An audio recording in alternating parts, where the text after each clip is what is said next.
Arsenal and City are playing chess at the top, Liverpool are stuck in an identity crisis, and Barcelona are yelling, "Trust the kids!" while Real Madrid are looking like class of the La Liga. And of course, this wouldn't be a Between the Posts episode if we don't talk about USA and Mexico. Let's get into it. This is Between the Posts.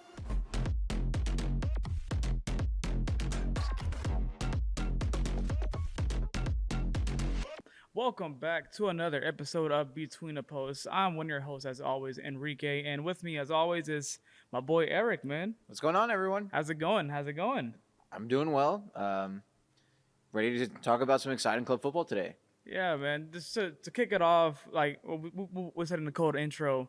I mean, Arsenal and Man City. Those are your top teams right now, which is surprising to say if you're a Man United fan. Yeah. So my take last week where I say Dortmund and Bayern Munich are better than the top two teams in the Premier League. It didn't age well. Dortmund immediately losing 3-1 to City like the next day. The good old commentary curse. Yeah, the commentary curse. Yeah. So no, City look fantastic. Obviously, they have a point differential on Arsenal. Arsenal is several points clear in the English Premier League, but yeah, these are the two best teams I think in England right now. Yeah, and so whenever I was sitting down and watching like some of these games, I didn't see most of the games because I was coming back from a trip, but I mean, Arsenal did end up tying at the end, but it's just classic Arsenal. I just think it's more of a testament to Sunderland than it is Arsenal bottling a lead so much as Sunderland fought back and scored a great goal. Sunderland looks really good still. Bournemouth have fallen off. Some of these other teams that were at the top of the league earlier this year kind of falling off a bit. But I still think that it's more about what Sunderland did do than what Arsenal didn't do or what Arsenal gave up. Yeah, and then going on to the other side of the coin, you have Man City that put as a beating to a questionable Liverpool side as of late. Yeah. We'll for sure talk about that in a bit. But I mean, it's just classic Man City. I think it's a benchmark that other teams try to replicate for many years. Successful style of play styles as always. And it was Pep Guardiola's 1,000th match. Is the big 1,000 managing with the Man City team, and shout out to Pep. But 71% career win percentage, which is great. I mean, he's like the GOAT. He's one of the GOATs. You have your. I mean, in basketball, if you win 70% of your games, that's amazing. Yeah. In any sport, you win 70% of your games. That's unbelievable. Yeah. Really. Yeah. I think baseball, you try to win 53% of your games. That's good enough, or that's the joke, the meme mantra, win 53%. 71%, that's just wins, not even draws and losses. Yeah. That's insane. Yeah, and now this begs the question as who is more complete right now? That's the thing. Arsenal, between Arsenal and City? Yeah, because Arsenal is they're going on strides. They're looking great. This like we mentioned last episode, this could be their year. But Man City's Man City. I don't think you can change that. I think City, if they don't concede a goal, this is obvious. Arsenal, if they concede one goal, are more likely to lose than if City concedes one goal. City are going to score 2 or 3. Right. I think City are more prolific as a goal-scoring team. I think if Arsenal scores, they're going to rely on the fact that they have a very good defense and they normally keep a clean sheet. I think it's going to take a lot for Arsenal to win a game in which they've given up 2 goals. Obviously, they scored 2 this weekend, but 2 wasn't enough. You know what I mean? Right, yeah. I mean, City give up a goal against Dortmund, and then they get another goal to go up 3-1. If Dortmund had scored 2, I think you still think in the back of your head, City can score another. Right. I don't know if an Arsenal team, at least this Arsenal team, is prolific enough to rely on the fact that, if we give up 2, we can still win the game. Right, We can still win the match if we give up 2. I don't know if, as a fan of Arsenal, you're thinking that. Yeah. Well, I mean, now it's who blinks first and who's gonna who's holding the pressure better. Yeah, we talked about last week in our episode that City is on the heels of Arsenal, and if City blinks, they lose a match. I don't think it's as bad as if Arsenal blinks and loses a match, because City. I'm looking at City as a team that at any given time can go on a run of 16 straight wins. Something to that effect, where if they don't play a top 6 team for a while, they're going to start stacking W's. They're going to start stacking points. So for me, Arsenal look like a team that are more likely to stumble, drop points than Manchester City. Right. At this point. Earlier in the season, it was different. Yeah. Now, I mean, it's just like I said, like anything can happen. We've already we haven't reached the halfway point yet. We haven't even reached the halfway point. But we're already talking about title discussions right then and there. So come December and January, we're going to be talking about transfers. We're going to be talking about how these teams could get even better than they are right now. Right. But to me, so far, each team looking really good. If we want to move away from the English Premier League, where we're talking about Arsenal and we're talking about City, let's talk about Real Madrid. Let's talk about Barcelona. Yeah. Real Madrid still looking very strong. Barcelona, Lewandowski comes back. They look a little bit stronger than they were. Yeah. Certainly still missing Rafinha. Lamine Yamal is still very limited with, that groin injury that he's suffering. Yeah, now it's just that's a lifetime thing, and now that's something he has to be dealing with and try to maintain that level while he's performing. He's gonna have to be more of a wide playmaking kind of winger as opposed to a player that is able to beat you off the dribble. Yeah, and maybe curling shots into the box. His kind of patented left foot from the right side of the box. I think he'll still be capable of whipping that out every now and then without a lot of difficulty. But right, yeah, making deep runs from his third into the other opponent third, I just don't think that's going to be in his game as much. Rafinha, however, will be, when he comes back, he will be capable of doing that. I just think Barcelona aren't as dangerous without those players. I just think Rafinha is necessary for Barcelona to look dangerous. Yeah. And Rashford's look good, but even as I'm friends with a lot of Barcelona fans, and they tell me that Rafinha's missed, but Rashford is playing well. Yeah. Now, I think they're trying to push Rashford out. I think the club itself and the higher ups of the club are trying to push Rashford out. I don't think they like him. I couldn't tell you why. So you're thinking about maybe a 1-year deal and just. Well, I mean, it's a loan. It's still a loan from United. I mean, technically, he's still at United.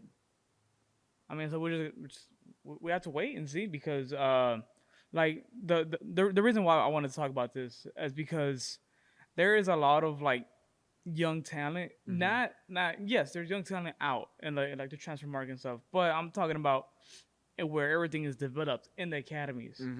There was some words going around that there's a new 13-year-old quote unquote Messi There's no reason for anybody to be talking about a 13-year-old, but I mean, because of Messi, here we are. Yeah, I think the reason why they were talking about him is because he has that same left foot. No, not the foot, but that growth defect. Oh yeah, he has the same growth effect, and the run that he scored, the reason why they're posting about him, because there was a run that he did that it was very similar to Messi's run, that they meme a lot with the audio. Right. It was somewhat similar to that run, and same run, same play style, birth defect, the height. They're just comparing him. Yeah, and then it got me to think is because the reason why Barcelona was in a situation now, because they call up a lot of the players from the academy. A big person, Yamal, he was a big person from the academy. And I feel like here's my argument here. Barcelona is built while Real Madrid's bought. And you can argue with that. I will argue with that. And here's my rebuttal to that. Real Madrid can afford to buy players And Barcelona cannot afford to buy players. And no, I get that. Yeah, and that's a really good They still owe money to Bayern Munich for Lewandowski. Yeah, it's like it's been 3 seasons. It's like no, but I get it. But what if you take out the money aspect from Real Madrid? Let's say let's flip it a bit. Like what if Real Madrid suddenly hits that financial thing? If can Real Madrid's academy support the team?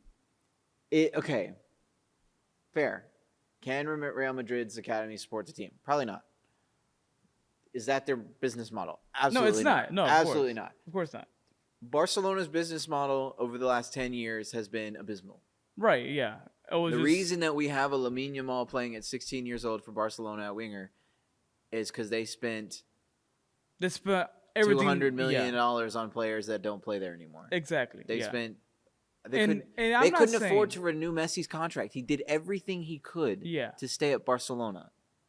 Yeah, and they couldn't figure it out. And I'm not, arguing the money, this and that. Like I get it. Barcelona messed up bad, like abysmal. Like you could potentially have ruined the whole entire livelihood of Barca fans, and the club itself could have gone down. They should be praying to God every day, thanking him for Xavi.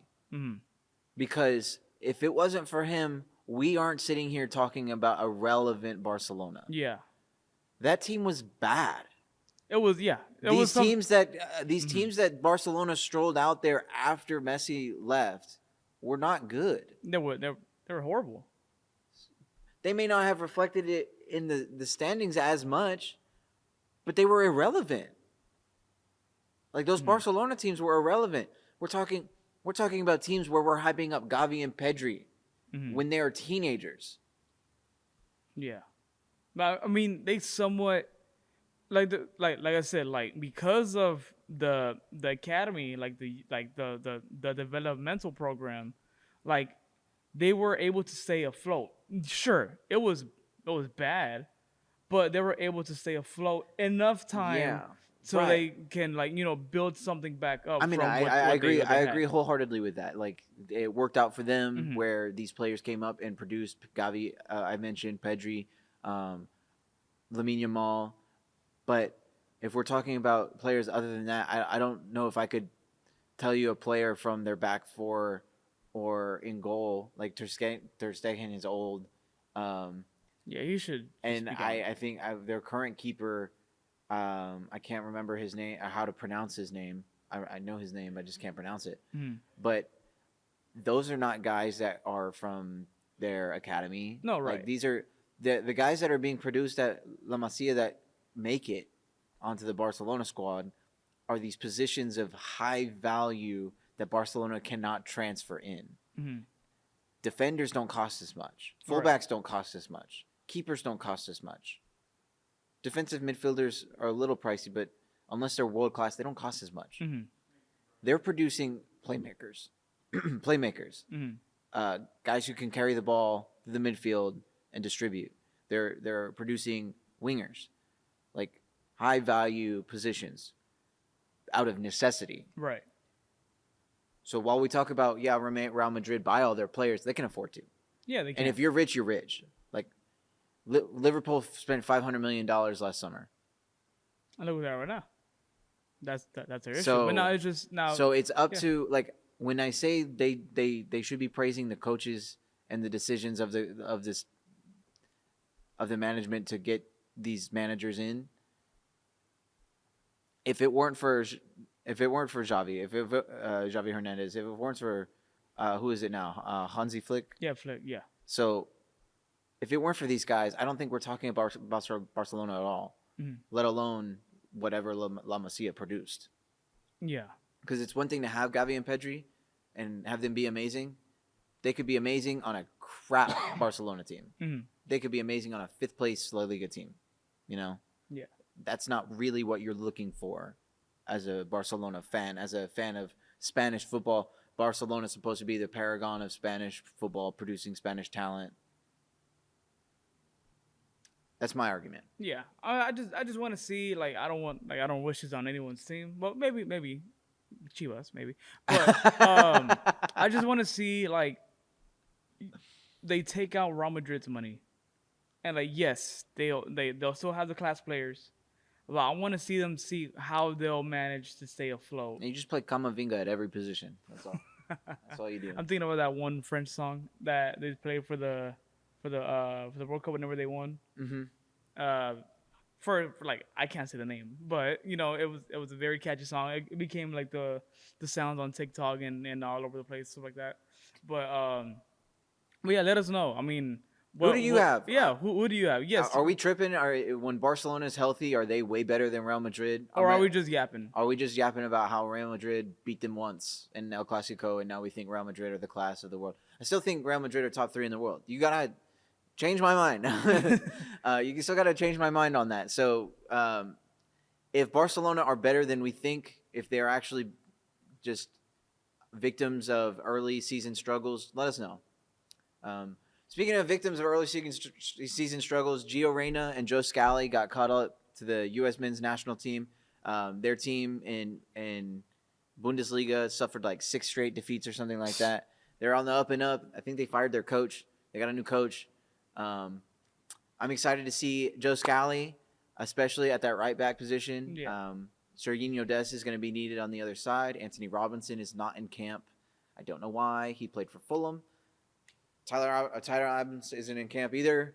There's a lot of guys for Team USA that I'm thinking like maybe this window is just a window I don't watch. Yeah, I think for Mexico there was some changes that was made, and I was very surprised. Mm-hmm. It came out that one of them, Aguirre, is a top class coach that came out from what's the one thing the players vote on, the magazine that we're talking about. Fifth Pro.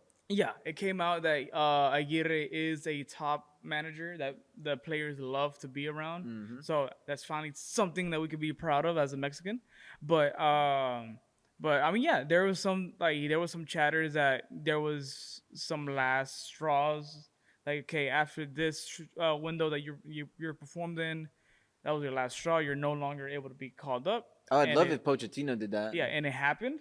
Some players didn't get called up. Some they just stayed out. Like that was their last straw. But now the other ones are getting called up. I'm not quite sure who the names were because I was out on a trip. That's another story that we could talk about another time in our off season break, I guess. You could say. Exactly. Yeah, but yeah, Mora's back, but I'm not sure if he was still injured. But I did see his name on the roster call up. I'm not sure if it was. Maybe they're gonna have him there just to get some be around the guys a bit more, or he actually is gonna be able to play. Acevedo got called up. Ochoa did not get called up, which was now we're seeing the McQueen is fading away type thing. Acevedo kind of questionable choice in my opinion. Yes, we do have oh my god, I'm blanking on his name. America's keeper, Malagón. There he goes. Yeah. We do have him, but I mean, it's just. I don't think Mexico has a solidified keeper. Yes, we do have Malagón, but I mean, there's some times where he just sells, but we do have another keeper. Funny enough, also named Ochoa, in the under ranks that's doing very well. So basically, there's a lot of like the players that you saw that were doing very well in the other 20s World Cup.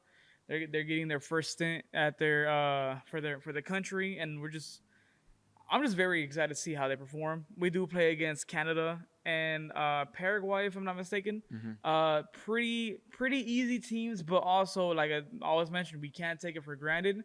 We have to play like if it's the last match we're gonna play. Yeah, Paraguay, of course, has qualified. I want to say both of these teams. Paraguay and Uruguay, who the United States will play this weekend, November 15th and November 18th. I'm pretty sure those teams are both qualified for the World Cup. So when we discuss World Cup matchups, like these are teams that you're going to end up playing against potentially at any given stage in that tournament. So these are teams that you're going to have to turn up against and see if like your team is up to snuff. So as far as the rosters are concerned, I think this is a pretty like weak-ish Team USA roster. There's no Christian Pulisic, no Anthony Robinson, Malik Tillman is not here. So the attack is really, really limited for Team USA. Of course, they do have some developing forwards that I think are exciting. you have your Haji Wrights and guys like that you're excited about, Valorant Balogun. So as far as the number 9 position is concerned, I think the Team USA has kind of like figured it out what they're going to do at the 9. Of course, Christian Pulisic, the number 10 for the squad. Malik Tillman, also a playmaker. It's just about getting everybody healthy at this point. Mm-hmm. They brought up Christian Roldan again, who has 42 appearances for Team USA, 41, I think, actually. He's just not been a good contributor. He had 2 assists in their last window, but I think that was more a product of their opponent not paying attention and things to that effect. Like, I don't want to credit Christian Roldan too much. He did play well, and we talked about amongst ourselves on Team USA Twitter, like, oh, maybe he is a guy that we can rely on. He's not. There's other midfielders that need to be playing for Team USA, and they're all hurt. We just got to get healthy. I don't know what this team looks like unless it's healthy. I can pray that I think that we have a great team that is capable of making a deep World Cup run, but inevitably they're all hurt. So I have no idea. Speaking of no idea, I have no idea how this happened. North Korea won the women's under-17 World Cup. What an achievement. They beat the Netherlands 3-0. Yeah. They dog walked. Yeah. Apparently, we do not know ball because I did some research. The under-17 World Cup happens every 2 years. Okay. For them. And they're fucking dogs. Excuse my language, but they're dogs. That's awesome. Like, dude, like they've won constantly. Yes, they've won constantly. Oh, good for them. I guess we're gonna have to tune in.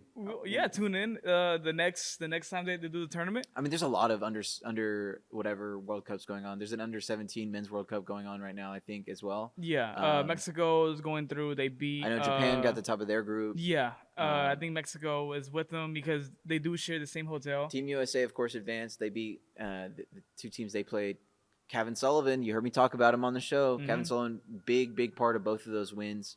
I want to say he got a penalty scored in the second game. The first game, he scored a header, or something to that effect. He scored in both matches so far. So, congratulations to everybody involved in the other under-17s on the women's side and the men's side. I think it's great that we have this opportunity to really watch these young players on the big stage. Yeah, I mean, can we buy a North Korean jersey and not get asked about it on the street? I guess we're gonna have to find out find out next week when we both show up in North Korean women's soccer jerseys. DHgate, I'm talking to you. Thanks everybody so much for tuning in to Between the Posts this week. We got some more great stuff coming for you. Hopefully we'll be able to recap those matches for Team USA and Team Mexico next week. You can find us on Twitter _BTP official, Instagram Between the Post official, TikTok Between the Post official. Anything else we want to get off your chest before we get out of here, man? Yeah. Let's just whatever you're going through right now, just know it just gets better, man. That's it. Little motivational thing to get you going. Sounds like a cat poster. Yes, hang it on your wall. I'll be fine. Or just play it in your car as you're going. Exactly. My annoying voice. Though, trust me, you're not gonna hear the end of me because I ain't going anywhere. Trust me, it gets lit. It does. We will have our days. All right. Enough of us being cringe. Thank you guys so much once again. We're out. Peace out.